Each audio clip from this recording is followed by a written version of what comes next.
Assalamualaikum warahmatullahi wabarakatuh. Pada pertemuan kita kali ini, kita akan membahas mengenai solusi program linier menggunakan metode simplex. Pada pertemuan sebelumnya kita sudah membahas mengenai solusi program linier menggunakan metode grafik ya. Jadi ini cara lain selain menggunakan metode grafik, kita menggunakan metode simplex. Nah, pada akhir pertemuan diharapkan mahasiswa menguasai materi, konsep, prinsip, dan skill serta pola pikir keilmuan untuk menyelesaikan persoalan program linier maksimum. Jadi pembahasan kita untuk kasus maksimum pada kali ini dengan menggunakan metode simplex, serta mahasiswa terampil dalam mengembangkan kemampuan sistematis dan sikap positif terhadap pembelajaran. Oke, mudah-mudahan dengan adanya video ini semua mahasiswa ibu dapat menguasai kemampuan yang diharapkan tersebut. Oke, sebelum kita melakukan proses perhitungan, sebaiknya kita kenalkan dulu apakah sudah mengenal metode simplex. Kita kenal terlebih dahulu metode simplex. Jadi, apa itu metode simplex? Metode simplex adalah penentuan solusi optimal. Jadi solusi optimal di sini ada solusi minimum dan ada solusi maksimum ya. Jadi solusi optimal dilakukan dengan memeriksa titik ekstrim satu per satu dengan cara perhitungan iteratif. Jadi ada tahap-tahapan nanti menggunakan tabel akan kita hitung satu per satu titik ekstrimnya. Nah, bagaimana prosesnya kita lihat pada pembahasan selanjutnya. Sini sebelum kita melangkah, kita harus mengenal istilah-istilah yang ada dalam metode simplex. Ada iterasi, variabel non basis, variabel basis, solusi, variabel slack, variabel surplus, variabel buatan, kolom pivot atau disebut juga kolom kerja atau kata lain juga kolom kunci. Nah, jadi ada 3 istilah ya, kolom pivot, kolom kerja, kolom kunci. Ada baris pivot atau baris kerja atau baris kunci. Nah, elemen pivot atau disebut juga elemen kunci. Jadi kita akan menggunakan istilah baris kunci, elemen kunci, dan kolom kunci ya. Berikutnya istilah variabel masuk dan terakhir variabel keluar. Apa-apa saja definisi dari istilah tersebut? Iterasi, tahapan perhitungan. Nilai dalam perhitungan itu tergantung dari nilai tabel sebelumnya. Jadi dia sangat membutuhkan perhitungan dari tabel sebelumnya ya. Jika tabel sebelumnya salah, maka selanjutnya juga akan salah. Oke, selanjutnya variabel non basis, yaitu variabel yang nilainya diatur menjadi 0 pada sembarang iterasi. Di sini kita mendefinisikan saja dulu ya. Nanti bagaimana penerapannya kita lihat pada kasusnya. Oke, variabel basis yaitu variabel yang nilainya bukan 0 pada sembarang iterasi. Pada solusi awal, variabel basis merupakan variabel slack atau variabel buatan. Jadi ada slack atau istilah lainnya variabel buatan, variabel slack atau variabel buatan ya. Ini 2 variabel yang berbeda ini. Jadi kita ada mengenal istilah nanti variabel slack, variabel buatan atau artifisial, ada variabel surplus. Nah, jadi variabel basis, variabel memuat variabel slack atau variabel buatan. Jumlah variabel basis sama dengan jumlah fungsi pembatas atau jumlahnya itu tanpa fungsi non negatif ya. Jadi fungsi pembatas atau fungsi kendala ini jumlah. Jadi banyaknya jumlah variabel basis itu sebanyak jumlah fungsi kendala atau fungsi pembatas tanpa fungsi non negatif dan fungsi tambahan kalau ada fungsi tambahan. Oke, ini selingan saja. Kira-kira apa jawaban Anda? Manakah yang si Sony nyalakan terlebih dahulu? Lilin atau obor? Ayo, silakan jawab ya. Kalau bisa kirim di kolom komentar jawabannya. Oke, lanjutkan pengertian dari solusi atau nilai kanan. Nilai sumber daya pembatas yang masih tersedia. Ini biasanya terletak di sisi kanan pada fungsi kendala ini. Jadi pada solusi awal, solusi sama dengan jumlah sumber daya pembatas awal yang ada karena aktivitas belum dilaksanakan. Jadi di yang sisi sebelah kanan ya, pada fungsi kendala. Variabel slack, variabel yang ditambahkan ke fungsi kendala untuk mengkonversi kecil sama dengan menjadi sama dengan. Jadi variabel slack itu dibutuhkan dalam mengkonversi kecil sama dengan menjadi sama dengan. Nah, ini diingat-ingat, ini slack dibutuhkan jika mengkonversi kecil sama dengan menjadi sama dengan. Oke, pada solusi awal, variabel slack akan berfungsi sebagai variabel basis. Kita lihat nanti penggunaan variabel slacknya ya. Selanjutnya, variabel surplus. Variabel yang dikurangkan dari fungsi kendala untuk mengkonversi besar sama dengan menjadi sama dengan. Jadi besar sama dengan menjadi sama dengan. Dia dikurangkan itu. Nanti kita lihat bagaimana penggunaan variabel surplus ya. Pada solusi awal, variabel surplus tidak dapat berfungsi sebagai variabel basis. Kita lihat penggunaannya pada contoh soal. Selanjutnya, variabel buatan atau istilah lain variabel artifisial, yaitu variabel yang ditambahkan ke fungsi kendala dengan bentuk besar sama dengan atau ada sama dengan untuk difungsikan sebagai variabel basis. Jadi nanti bentuk besar sama dengan atau sama dengan pada fungsi kendala kita ubah dia menggunakan variabel buatan. Nanti kita lihat bagaimana penerapannya ya. Variabel ini harus bernilai 0 pada solusi optimal. Jadi variabel buatan harus bernilai 0 nantinya pada solusi optimal. Karena kenyataannya variabel ini tidak ada. Kenyataannya variabel ini tidak ada. Selanjutnya kolom kunci. Kolom yang memuat variabel masuk. Kolom yang memuat variabel masuk. Dengan cara, pilihlah kolom yang mempunyai nilai pada baris Z kurang ZC yang bernilai positif dengan angka terbesar. Jadi bernilai positif dengan angka terbesar itu untuk menentukan kolom kunci. Nanti kita perhatikan ya, pada contoh ini baru mendefinisikan saja. Selanjutnya baris kunci, salah satu baris di antara variabel basis yang memuat variabel keluar. Jadi baris kunci memuat variabel keluar dengan cara mencari indeks tiap-tiap baris dengan membagi nilai-nilai pada kolom kunci. Pada kolom kuncinya nanti solusi dengan nilai pada kolom kunci. Jadi nanti kolom solusi baris-baris yang tiap-tiap baris dengan membagi nilai-nilai pada kolom solusi atau NK kolom solusi kanan yang nilai kanan dengan nilai pada kolom kunci. Pilih baris yang mempunyai indeks positif dengan angka terkecil. Kita lihat nanti pada penerapan ya. Elemen kunci, elemen yang terletak pada perpotongan kolom dan baris kunci. Jadi elemen kunci ini malah menjadi titik ekstrimnya, menjadi dasar perhitungannya untuk tabel simplex berikutnya. Oke, pengertian variabel basis, variabel masuk dan variabel keluar.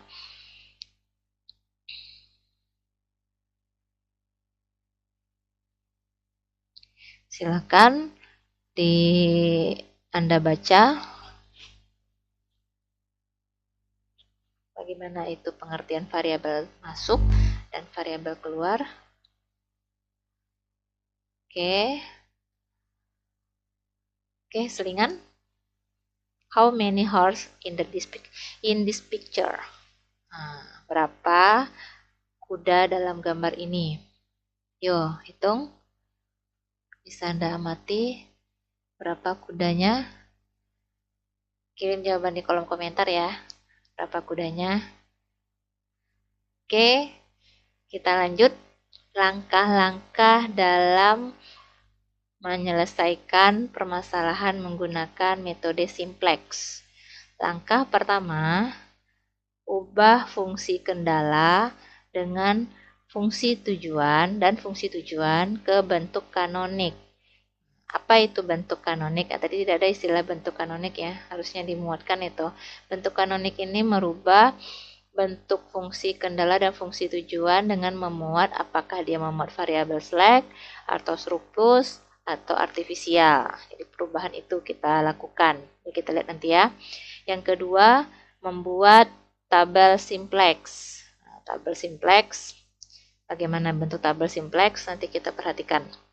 Yang ketiga, menentukan kolom kunci. Ini secara terurut nih.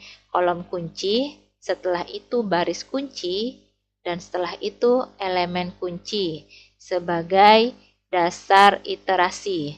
Ini sebagai dasar iterasi. Perlu kita lakukan perhitungan untuk menentukan kolom kunci, baris kunci, dan elemen kunci. Yang keempat, kita lakukan iterasi, lakukan perhitungan. Oke. Ini harus dicatat rumusan dalam merubah nilai pada baris kunci dan merubah nilai-nilai selain pada baris kunci. Jadi baris kunci, ini rumusnya, perhitungannya menggunakan Gauss-Jordan. Dicatat ya, supaya dalam perhitungan contoh nanti kita tidak ada panduannya. Baris kunci yang baru itu sama dengan baris kunci yang lama dibagi elemen kunci. Di baris kunci yang lama dibagi elemen kunci. Sedangkan baris yang lain selain pada baris kunci, rumusnya baris baru sama dengan baris yang lama kita kurangi dari hasil perkalian nilai pada kolom kunci dengan nilai baris kunci baru. Jadi kita lakukan dulu perhitungan perkalian antara nilai pada kolom kunci dikali nilai baris kunci baru. Setelah kita lakukan perkalian, baru nanti baris lama dikurangi dengan hasil perkalian tersebut. Jadi kita lakukan proses yang dalam kurung dulu ya, baru nanti baris lama kurangi dengan hasil dalam kurung. Oke. Inilah bentuk tabel simplex awal. Ini tidak baku seperti ini, tidak mesti seperti ini. Cuma ini dasar kita melakukan untuk penjelasan contoh-contoh kasus maksimum maupun kasus minimum nantinya. Jadi ada Z, ini merupakan nilai variabel-variabel, semua variabel yang ada pada Z atau pada fungsi tujuan yang sudah dikanonikan. Jadi ini dia, ditambah dengan solusi nilai kanan. Nanti kita perhatikan contoh. Sedangkan yang di sini, ini merupakan variabel basis. Nah, Z tetap harus ada. Ini merupakan variabel basis. Variabel yang memuat variabel slack dan variabel atau variabel artifisial yang ada pada fungsi kendala yang sudah dikanonikan. Nanti kita perhatikan ya. Jadi kalau dia variabel slack, nilai di sini selalu 0. Slack selalu 0 untuk di awal ini. Oke, untuk artifisial kita kodekan dia dengan M. Nanti kita jelaskan apa itu M pada contohnya. Oke, pada bagian ini sama nilainya seperti yang di kolom tadi. Jadi baris ini, kolom baris ini sama dengan kolom yang di sini, atau kolom yang di sini sama dengan baris yang di sini ya. Nah, sama nih. Oke, berikutnya ada baris ZC dan baris Z kurang ZC. Di S1, S2 sampai Sn yang dalam ini Sn ya. Itu adalah variabel slack atau surplus, tapi dalam hal ini adalah slack saja, tapi kode surplus juga S1, S2 dia. Tapi untuk variabel basis hanya memuat variabel slack atau variabel artifisial atau variabel buatan ya, tadi istilah lainnya. Yap, udah kita kenalkan tadi apa itu metode simplex.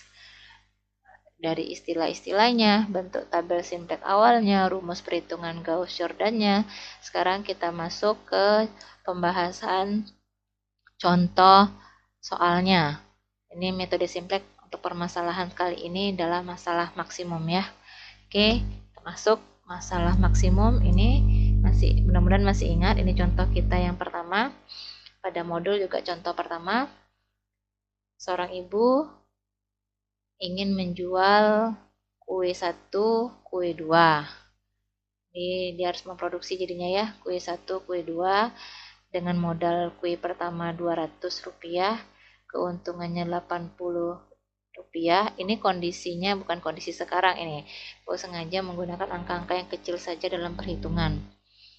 Jadi sedangkan kue kedua modalnya 300, keuntungannya 90. Modal setiap harinya 100.000 dan paling banyak hanya 400 kue dia memproduksinya. Nah, permasalahan awal tentu kita buat dulu model linear programmingnya atau model program linearnya. Sudah kita selesaikan ya pada pembahasan pertemuan sebelum-sebelumnya. Ini kita dapatkan merupakan pemodelannya. Nah, langkah pertama tadi menurut yang sudah kita jelaskan yaitu merubah fungsi kendala dan fungsi tujuan ke bentuk kanonik.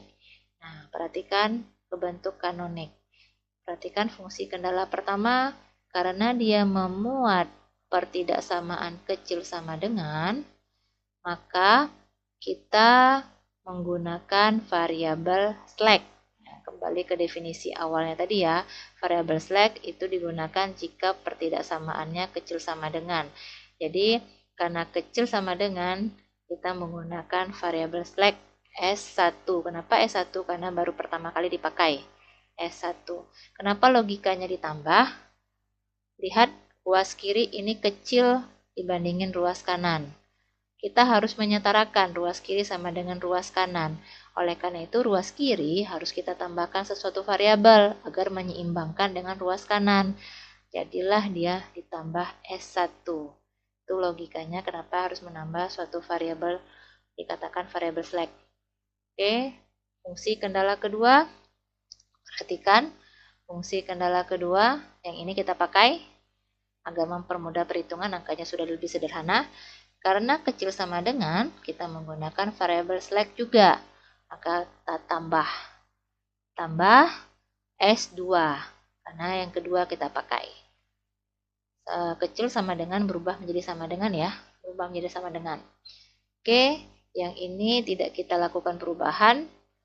Jadi, X tambah X, Y, S1, S2 besar sama dengan 0.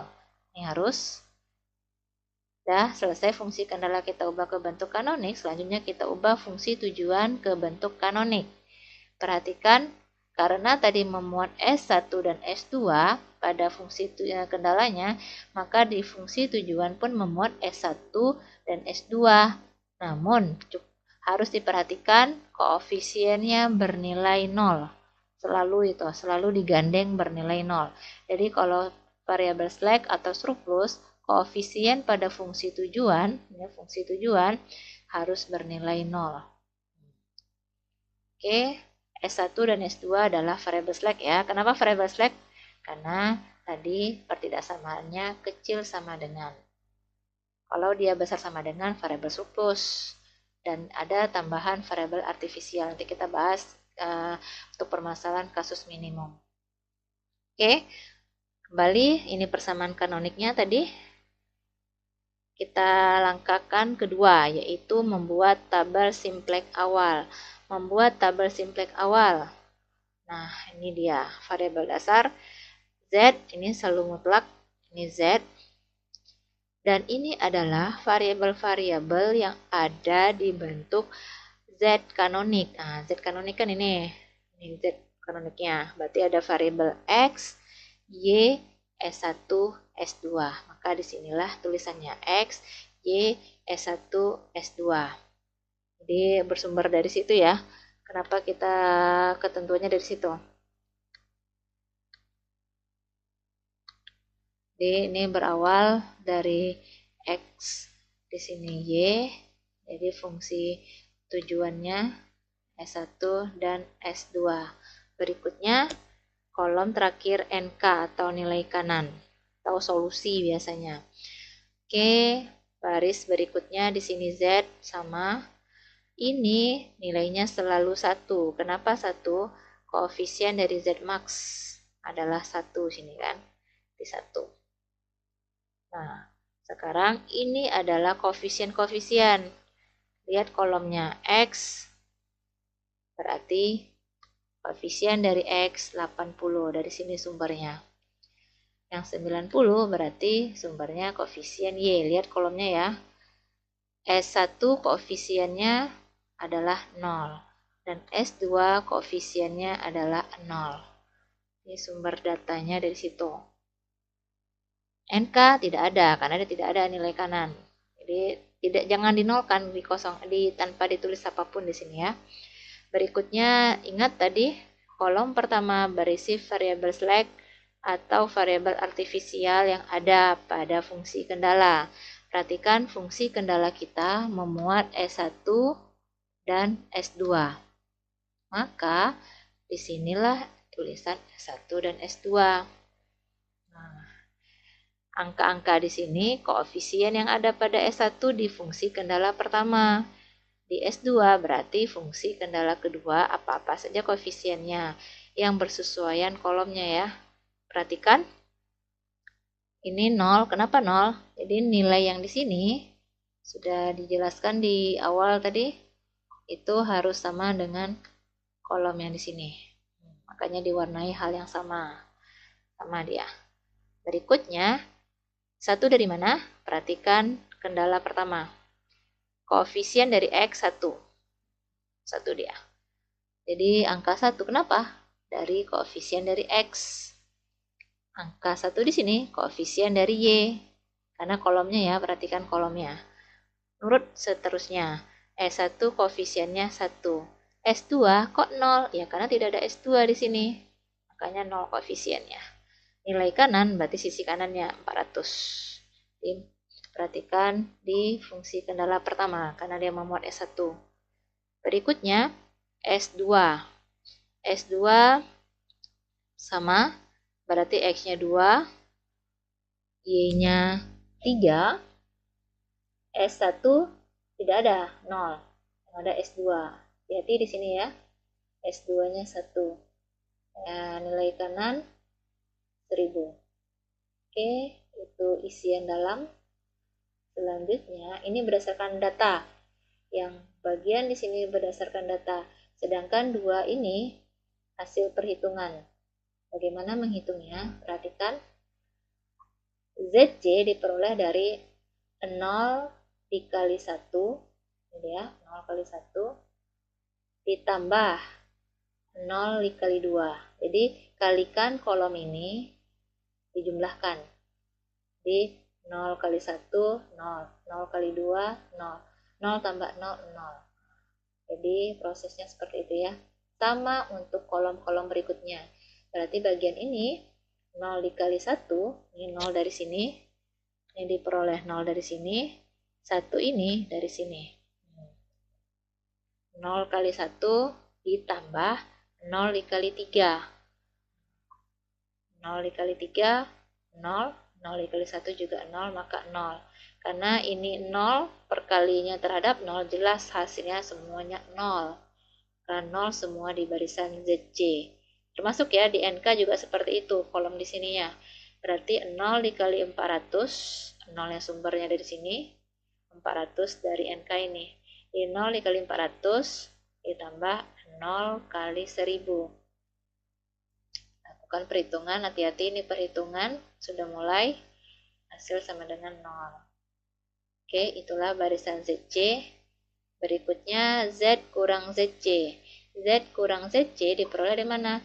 Kolom Z yang hasil si Z itu Z ini ya, Z yang di sini dikurangi dengan ZC, berarti 80 dikurangi 0, hasilnya 80.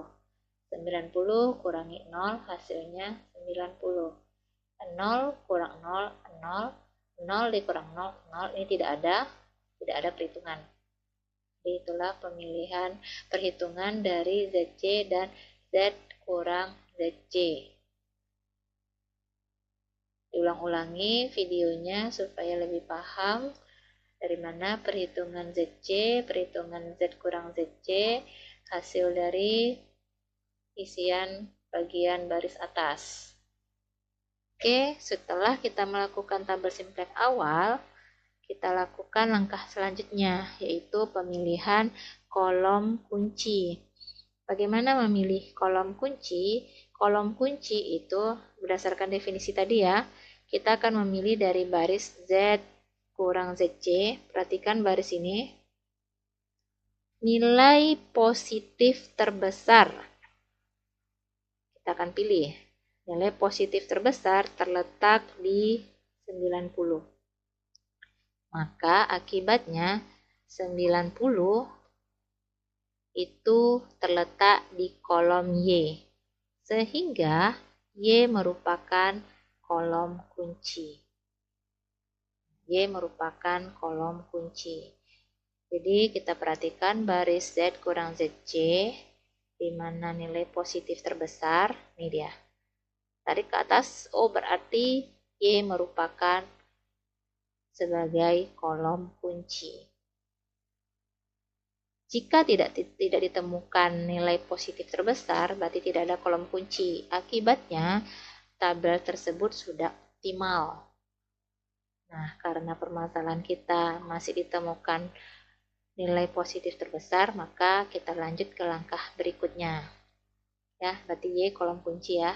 Selanjutnya kita tentukan baris kunci dan elemen kunci. Perhatikan bagaimana mencari baris kunci. Nih, tadi kolom Y merupakan kolom kunci. Untuk mencari baris kunci, kita munculkan tabel awal tadi, kita tampilkan kolom baru, tambahan kolom baru. Nama kolomnya NK per KC. NK per KC. Itu diperoleh NK nih 400 dibagi 1. 1 dari mana? Kolom kunci. Ini kan kolom kunci. Kolom kuncinya di sini yang bersesuaian. Nah, 1. Maka 400 dibagi 1. Itulah mendapat NK. Jadi satunya dari situ ya. Ini dia. Satunya dari situ. Berikutnya 1000 kita bagi dengan 3. 1000 dibagi 3 hasilnya 333. 333,33. Nah, mana yang dikatakan baris kunci? Baris kunci itu memiliki nilai NK per KC positif terkecil. Jadi kita bandingkan dua ini, mana yang merupakan positif terkecil. Oh, ternyata ini yang nilai terkecilnya. Sehingga S2 lah sebagai baris kunci. S2 sebagai baris kunci karena dia terletak di S2. Dan antara kolom kunci dan baris kunci ketemu ada 3. 3 lah dikatakan sebagai elemen kuncinya. Jadi 3 sebagai elemen kunci. Oke, kita sambil dengar musik ya. Biar lebih santai. Semoga otak kanan juga bermain di sini. Selanjutnya setelah kita melakukan, tadi udah kita temukan ya baris kunci siapa, kolom kunci mana, elemen kunci sudah. Langkah berikutnya kita lakukan perhitungan. Nah, perhitungan apa? Mencari baris kunci baru. Mencari baris kunci baru dengan cara bagaimana? Nah, baris kunci baru tadi kan baris kunci lama ini nih, ini baris kunci S2. Jadi S2 ini akan keluar dia. S2 akan keluar digantikan Y. Karena Y sebagai kolom kunci. Maka dikatakan Y sebagai variabel masuk, S2 sebagai variabel keluar. Oke, ini dia.